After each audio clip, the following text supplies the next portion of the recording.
안녕하세요. 심리외과 신성호입니다. 구형구축에 대해서 좀 설명을 드릴게요. 일단 구형구축이 생기는 원인이나 이런 거 되게 많이 있지만, 원인이 되게 많다고 하는 얘기는, 딱 부러지는 원인을 또 못 찾겠다, 또 그런 말도 돼요.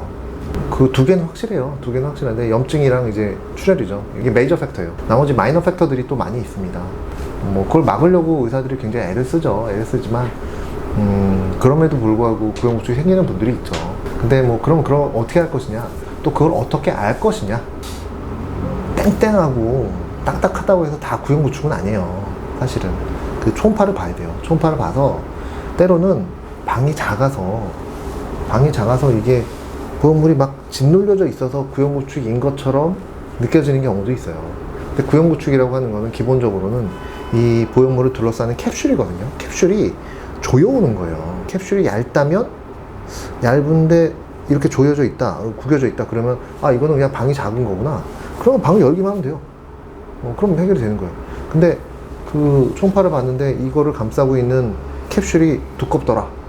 그러면 그게 구형구축이에요. 때로는 이게 구겨지지 않았는데 피막만 두꺼운 경우도 있어요. 이렇게 피막이 두꺼우면 결국은 조여와서 언젠가는 본인이 딱딱하다고 느끼실 거라고 미리 말씀을 드려요.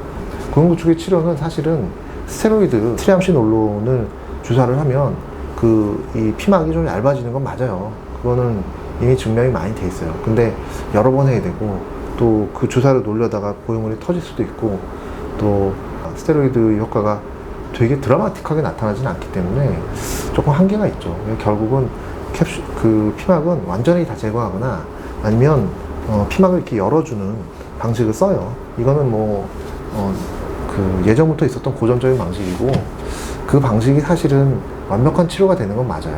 근데 또 재발할 수 있다는 게 문제인 거예요. 자기 체질도 있는 거고, 그래서 참 무조건적으로 피막을 싹 다 제거해야 된다, 이렇게 주장할 수는 없어요. 그리고 피막이라고 하는 거는 보형물을 새로 넣잖아요. 교체를 해서 넣으면 피막이 또 생겨요. 피막은 우리 적이 아니에요.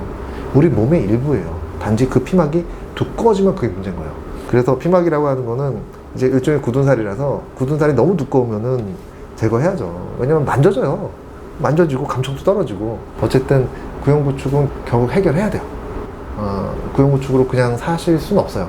구형구축이 생긴 건 원인이 있다고 저는 생각해요. 구형구축이 온 건 이유가 있기 때문에 점점점 진행을 할 거고 결코 멈추지 않을 거예요. 근데 그게 몇 달간 몇 년간에 걸쳐서 천천히 진행하기 때문에 사실 잘 느끼지 못해요. 그러니까 구형구축이 몇 년이 지난 다음에도 여전히 생길 수 있다, 그 얘기가 나오는 거예요. 근데 대부분의 구형구축은 초반에 어떤 수술 직후에 어떤 문제 때문에 생기는 경우가 가장 흔하기 때문에 초반에 생긴 구형구축이 제일 많죠.